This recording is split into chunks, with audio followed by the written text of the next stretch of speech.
సమాధానాలు ఇవ్వట్లే. శాసనసభలో 84 ప్రశ్నలు అడిగితే 8 నాకైతే ఇప్పటివరకు సమాధానం లేదు, మన లేదు.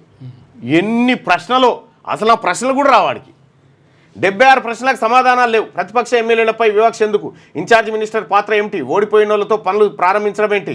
పాలకులు పద్ధతి మార్చుకోవాలి. BJP MLA Katipalli Venkataramana Reddy.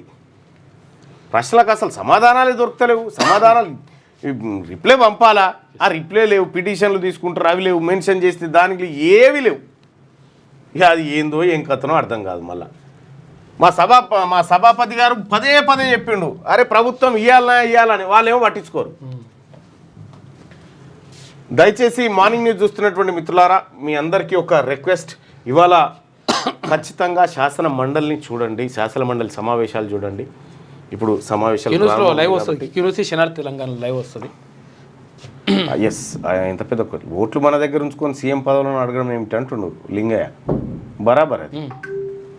చరిత్ర శ్రీనివాస్ గౌడ్, పెద్దపల్లి నియోజకవర్గం కాంగ్రెస్. ఇక సోదరులారా, సమయం అవుతుంది, నేను సభకు పోవాల్సిన సమయం కాబట్టి దయచేసి మార్నింగ్ న్యూస్ని లైక్ చేయండి, షేర్ చేయండి. ఇవాళ అత్యంత కీలకమైనటువంటి రోజు బీసీలకు.